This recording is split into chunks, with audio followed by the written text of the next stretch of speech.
Oh, goodness.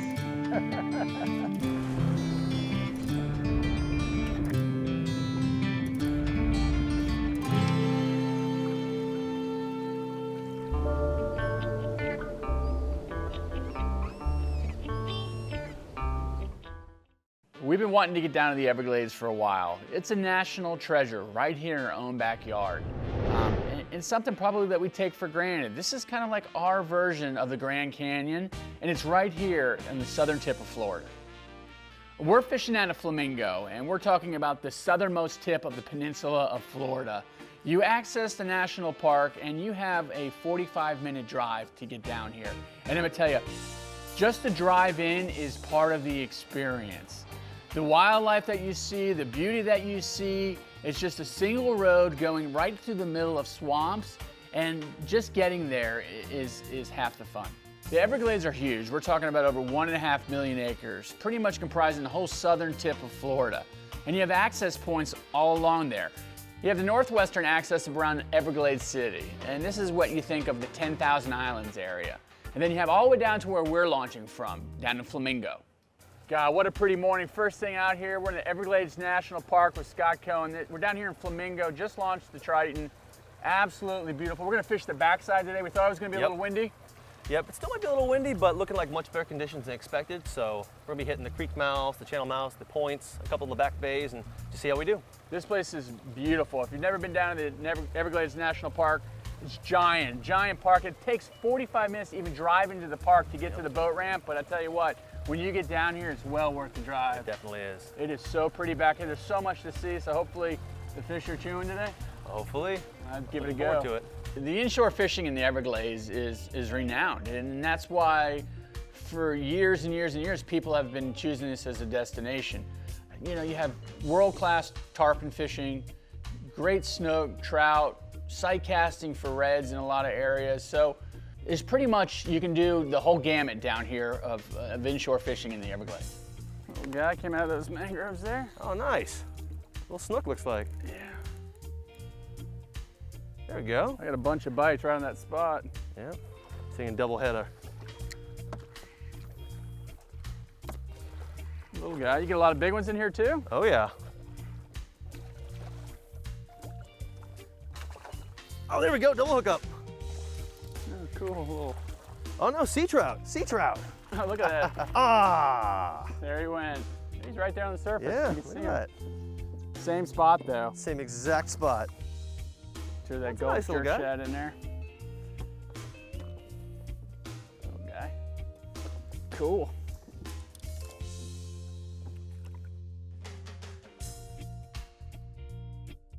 That's so cool. We're throwing that same spot and two species of fish in the same exact spot. Oh yeah, that's one of the great things about the Everglades, just such a diversity. And we're not far from the ramp. You know, we're a quick run from the ramp. You say you come back here and kayak the same area, so it's accessible to everybody. Oh yeah, yeah. There we go. What you got? Same hole. Yep, same hole. Trout. It's a good trout too. Yeah, not a bad one. If we were keeping them, he'd be a keeper.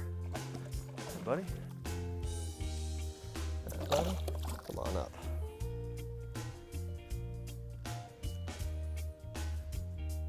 Not a bad little fish. There you go. Ah.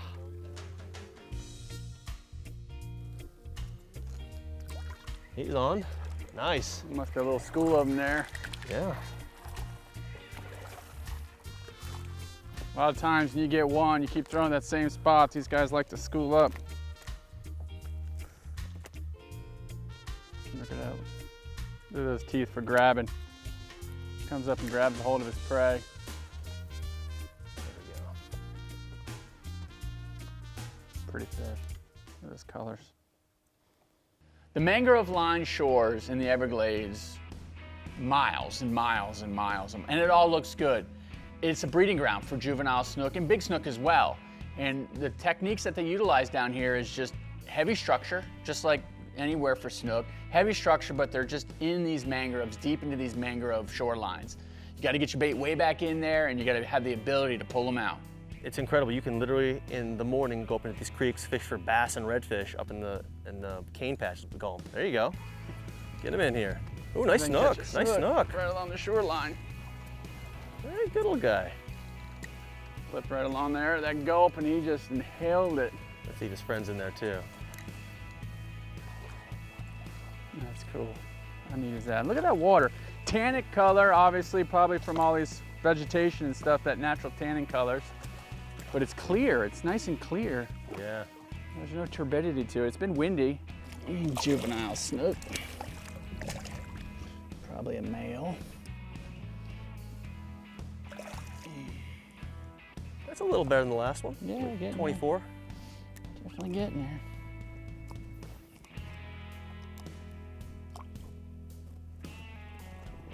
Oh, come on, come on, come on. It's probably a little male. You know, vast majority of these are born male. And they switch over to females as they get, you know, 24, 25, 26 inches. So this is probably a little male in here. It's funny, he's kind of a little skinny guy.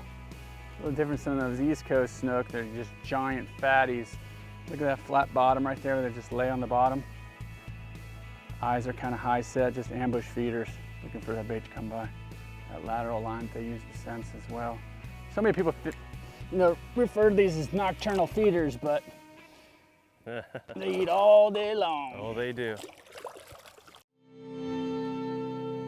Real-Time Florida Sportsman is brought to you by Eagle Claw Trocar, the sharpest fish hooks in the world.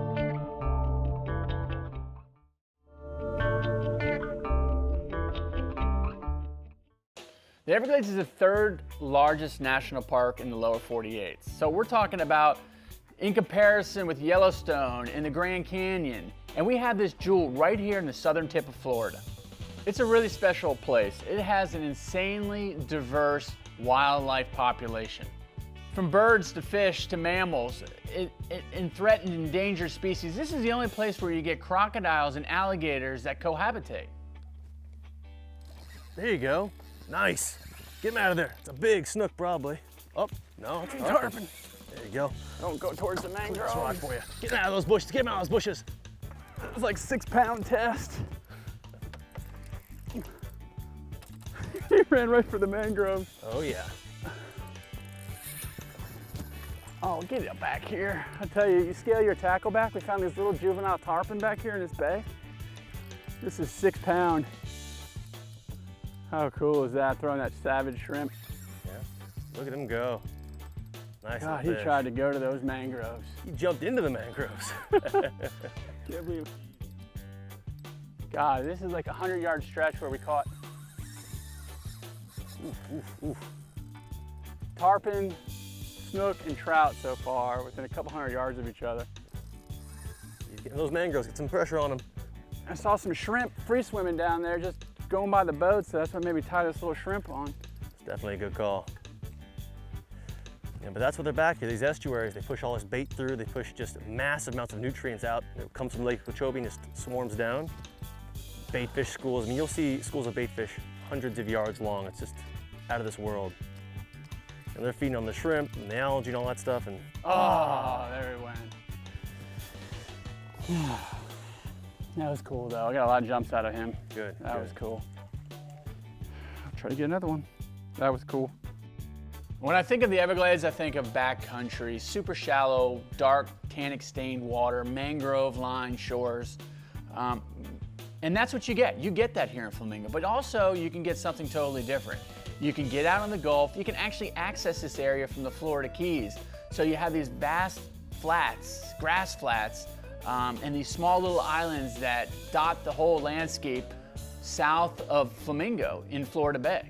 It's such a unique area that you can kind of get the best of both worlds. These same undercut shorelines that are out here out front of Flamingo, it's the same stuff you find in the backcountry, and that extends all the way up to Chokoloskee, so miles and miles and miles of this. But the only thing difference here is you have these vast grass flats out here in front of us.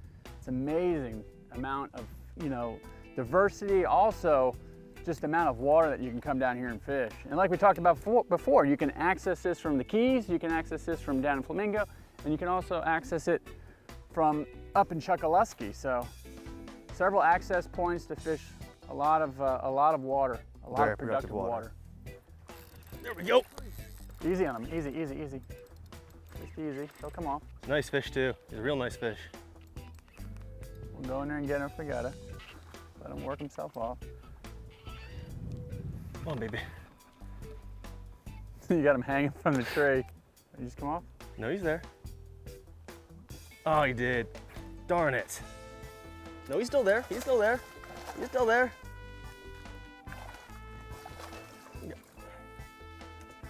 Let me Is he a have little your rod. closer in? Let me have your rod. No, no, no. He's... Just easy. Oh, easy on the rod tip. Don't grab the rod tip. Let's get a little closer in here. The things you I do got for him. snook. Woo! That's what happens when you're fishing tight quarters, though. A little bit tight, but Gotta go in there and get him. God, he was under those mangroves. way up in there. I mean, but look how deep it goes back in there. Yeah, that's pretty cool. That's a nice fish. Good job. Get him out of there. Hailed that thing. Almost slop, but not quite. God, what a clean looking snook. So much lighter than those fish in the backcountry. You know, this is on the outside. They kind of take that color on this lighter water out here, but snook all the same out here, man. How cool is this, the diversity down here? It is phenomenal. That's why we Inside, fish it. outside, the bays or the out here in Florida Bay. This is absolutely beautiful. Yeah, it really is. Let's let him get back in the water. So it makes it a special place. All right, buddy. Real-time Florida Sportsman is brought to you by Penn. Let the battle begin.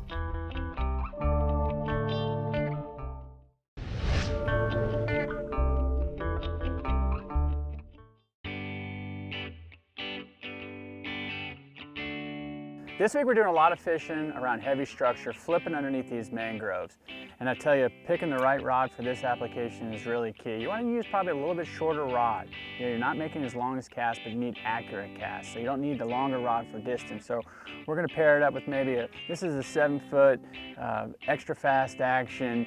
Now let's say if you're out on a flat, you need longer casts. The longer rod that you use, the longer cast. So we're going to go to a 7-6, maybe even an 8-foot rod. And what that's going to do for you is you're going to make longer casts with lighter tackle for redfish and other trout that are weary of the boat.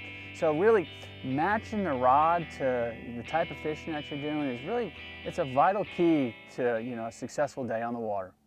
It's pretty amazing that nowadays you can go back into these areas that stretch for miles and it all looks the same. You don't realize that until you go down there. Every turn looks the same.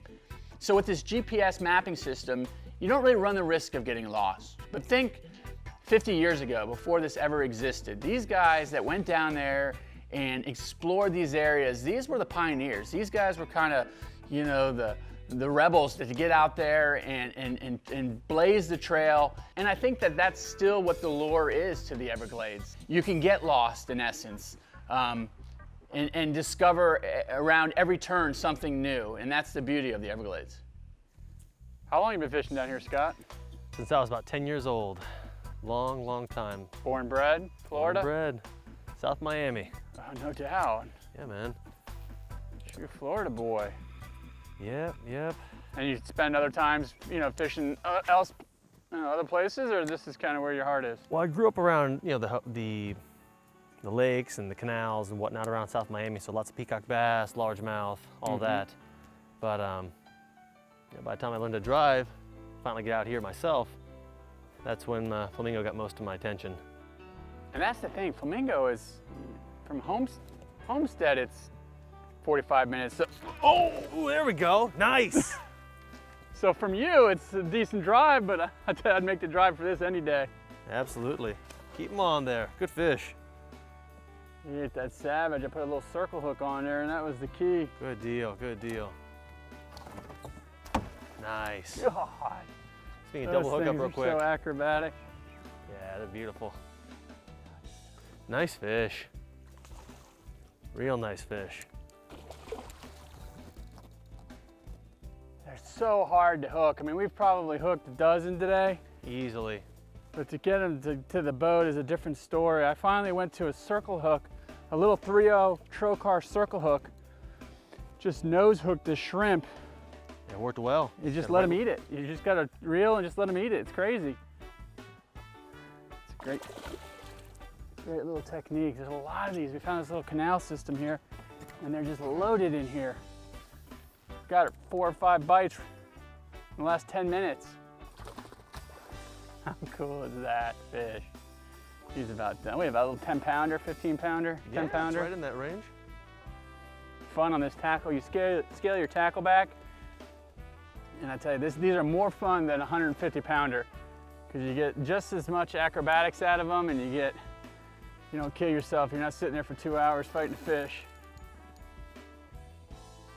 Oh boy, come on. Come on in. I just want to let you go. Come on. Good deal. Good deal. Finally landed one. That's it, look at that. Just a little 3-0 trocar circle hook right through the nose of that savage shrimp. And slow rolling it out there, and he came up and ate it. These are so much fun, these little tarpon. And they're just loaded in these canals down here in the Everglades. You can easily come down here and do this. Look how pretty.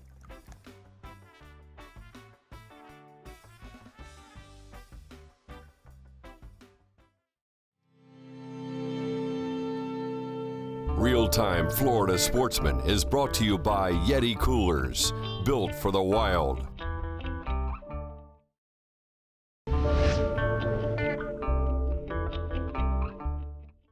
Around every corner in the Everglades is something different, and we saw that. Late in the evening, come around a bend, start heading down a canal, and there's tarpon rolling everywhere. And we just happened to fall upon an insane tarpon bite.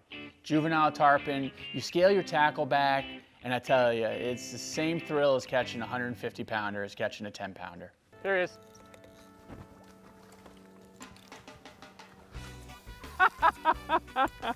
God, I can do this all day long, dude. I don't care if it's not 100 pounds on this tackle. He's 100 pounds to me. Oh, it's great. Nice. That is cool. You really can come out here and perfect your angling techniques, I should say. It's just like that magic hour right before dark. Everything feeds, including the mosquitoes. But I tell you, it's the time to be here, down here at the National Park.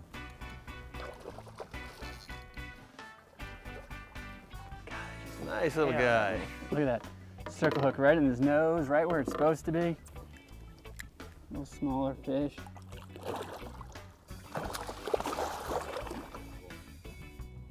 These little ones, any tarpon, you really want to keep them in the water. You don't want to be taking them out. You get a quick little pick, these small ones or something, just barely out of the water. But really, you want to do your part to make sure these things are nice and healthy. These are just little breeding grounds back in here, and these are all juvenile fish that live.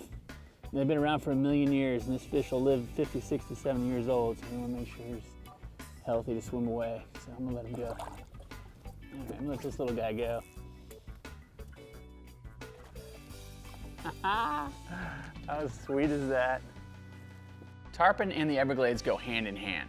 This is a breeding ground for a lot of juvenile tarpon. It's one of those places that you can go, and first thing in the morning when the water is slick calm, you look off in the distance and you see these things rolling everywhere, and it gets your blood going. You're hoping that the day is going to give you the opportunity to even just hook one of these things, but landing one is definitely a treat. The Everglades is really tidal dependent. You have these areas that are great on one tide and not the other, so you got to think. The water flows all the way back into these mangroves, and these fish get way back in there and pretty much inaccessible. When the tide drops out, the fish move to the edge. So you got to know the spots where they're at on what tide. You also have these little tributaries, these little creeks that flow out of these back bays. And to know where those fish are stationing on certain tide is really important to catch some fish down there. Oh, still on. Come on. Oh my gosh, right on there. Right there. Nice! Keep them stuck. Keep them stuck. Come on, I just want one. Give me one. Out of them. There you go. Finishing strong. On my 27th tarpon, I might land one.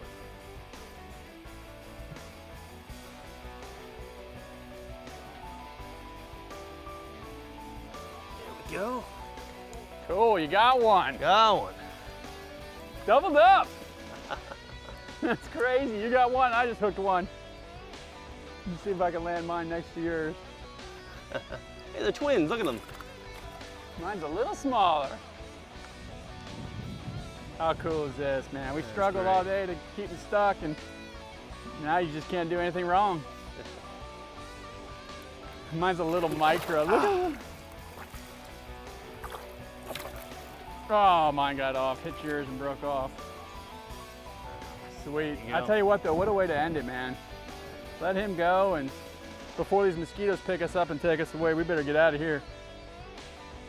When people think of Florida, they might think of Orlando and Mickey Mouse and Cape Canaveral and space shuttles and even Key West, which is fine. But we have a hidden gem, a jewel, right here at the southern tip of Florida, Everglades National Park. It's one of those places that needs to be witnessed by all. Oh! Oh. Oh, come on, stay on there. We've been... I've done this before, I swear to God.